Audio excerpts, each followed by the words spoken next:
ఒక దేవాలయం, భూమిని అస్సలు తాకని ఒక స్తంభం, వేల సంవత్సరాలుగా ఎప్పుడూ ఆరిపోని ఒక పాదముద్ర, మరియు ఒక పక్షి కోసం శ్రీరాముడు పలికిన 2 మాటలు. ఈ 3 విషయాలు ఒకే చోటికి సంబంధించినవంటే నమ్ముతారా? Hi guys, welcome to the channel. ఇలాంటి దేవాలయాలు, వాటి వెనుక ఉన్న మిస్టరీలు, హిస్టరీ మరియు మైథాలజీ గురించి వీడియోలు మీకు నచ్చితే ఛానల్ను సబ్స్క్రైబ్ చేసి బెల్ ఐకాన్ను ప్రెస్ చేయండి. మరి ఇంకెందుకు ఆలస్యం?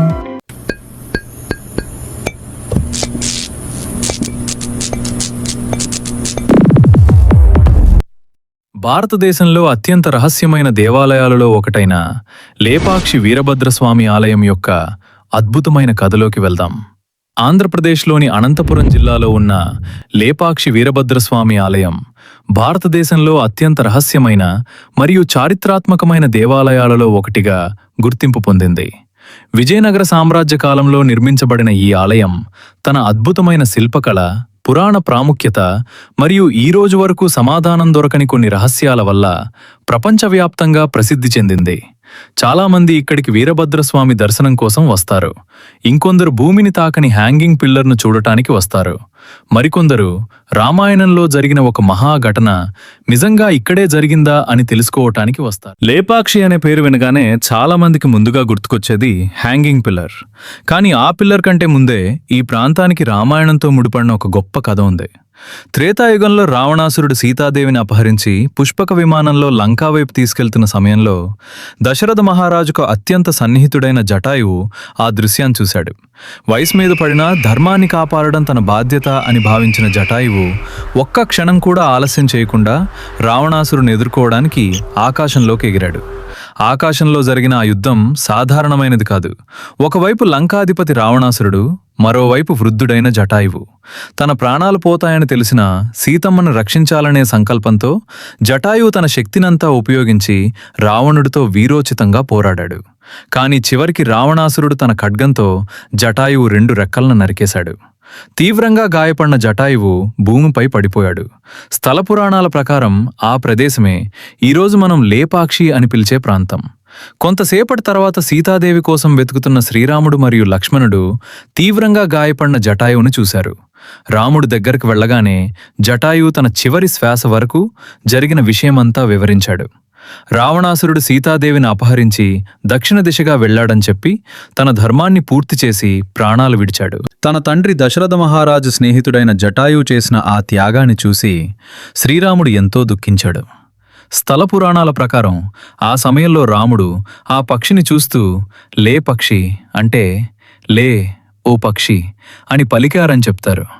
కాలక్రమంలో ఆ 2 మాటలే లేపాక్షి అనే పేరుగా మారాయని భక్తుల నమ్మకం. ఈరోజు కూడా ఈ ప్రాంతం జటాయువు చేసిన త్యాగానికి ఒక జీవంత సాక్ష్యంగా భావించబడుతోంది. కానీ లేపాక్షి యొక్క రహస్యం ఇక్కడితో ముగియదు. ఈ ఆలయంలో కొలువై ఉన్న దేవుడు సాధారణ శివుడు కాదు, శివుని ఉగ్రస్వరూపమైన వీరభద్రస్వామి. వీరభద్రస్వామి అనే పేరు వినగానే చాలామందికి ఇది శివుడి మరో రూపం అని మాత్రమే తెలుసు. కానీ ఈ ఉగ్ర రూపం వెనుక ఉన్న కథ హిందూ పురాణాల్లోనే అత్యంత శక్తివంతమైన మరియు హృదయాన్ని కదిలించే ఘటనల్లో ఒకటి. ఈ కథ మొదలవుతుంది ప్రజాపతి దక్షుడి దగ్గర. దక్షుడు బ్రహ్మదేవుని కుమారుడు.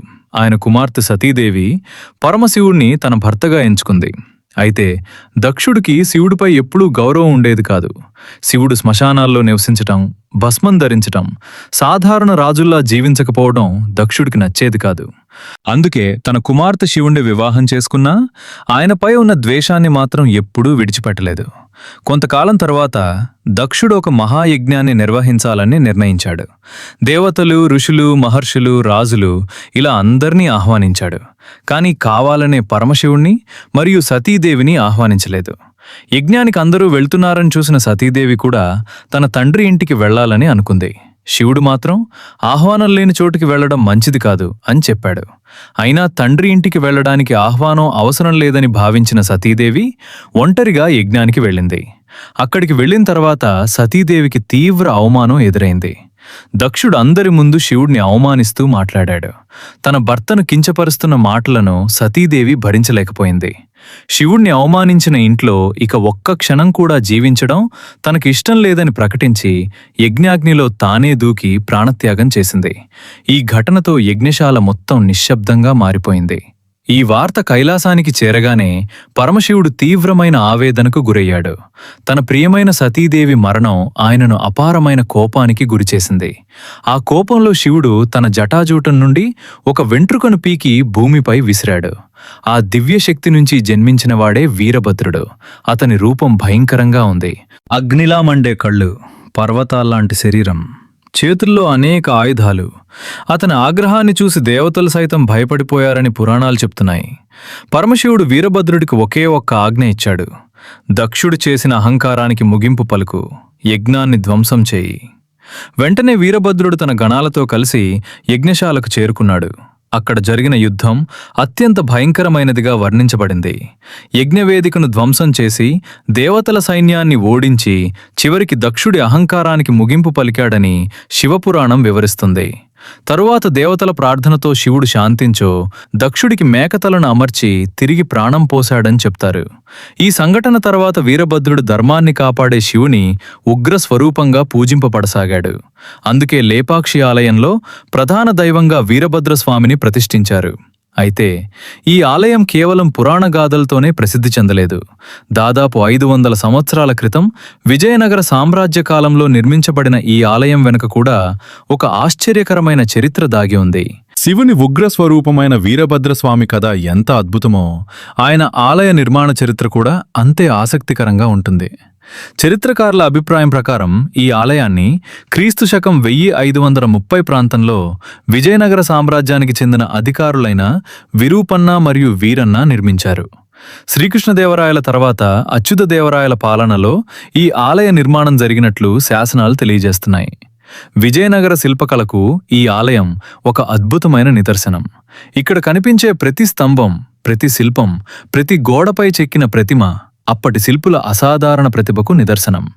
అయితే ఈ ఆలయాన్ని ప్రపంచవ్యాప్తంగా ప్రసిద్ధి చెందినదిగా మార్చింది ఒకే ఒక రహస్యం.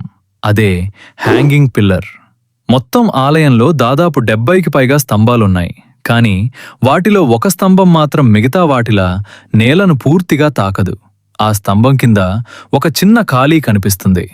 ఇప్పటికీ భక్తులు ఒక పలుచని గుడ్డను లేదా కాగితాన్ని ఆ స్తంభం కింద నుంచి ఒకవైపు నుంచి మరోవైపుకు తీసుకెళ్లి చూపిస్తుంటారు. మొదటిసారి చూసిన ఎవరికైనా ఇది అసాధ్యంగా అనిపిస్తుంది. ఒక భారీ రాతి స్తంభం నేలను తాకకుండా ఎలా నిలబడగలదు? ఇదే ప్రశ్న దాదాపు 500 సంవత్సరాలుగా అందర్నీ ఆశ్చర్యపరుస్తుంది. మరో అద్భుతమైన శిల్పకళ కూడా భక్తులను ఆశ్చర్యానికి గురిచేస్తుంది. అదే ఏకశిలతో చెక్కబడిన నాగలింగం. దాదాపు 7 మీటర్ల ఎత్తులో ఉన్న ఈ నాగలింగం ఒకే గ్రానైట్ రాతిని చెక్కి రూపొందించబడింది. శివలింగంపై 7 తలల ఆదిశేషుడు తన పడగలను విప్పి రక్షణగా నిలిచినట్లు ఈ శిల్పాన్ని తీర్చిదిద్దారు. స్థానిక కథనం ప్రకారం ఆలయ నిర్మాణ సమయంలో శిల్పులు భోజనం సిద్ధమయ్యే వరకు ఖాళీగా ఉన్న సమయంలో ఒక్క రాతిపైనే ఈ అద్భుతమైన నాగలింగాన్ని చెక్కారని చెప్తారు. ఈ నాగలింగం ముందు నిలబడితే అది కేవలం ఒక శిల్పం కాదు, శివుని మహిమను రాతిలో సజీవంగా మలిచిన కళాఖండంలా అనిపిస్తుంది. ఇలాంటి మిస్టీరియస్ టెంపుల్ స్టోరీస్ కోసం సబ్స్క్రైబ్ చేయండి.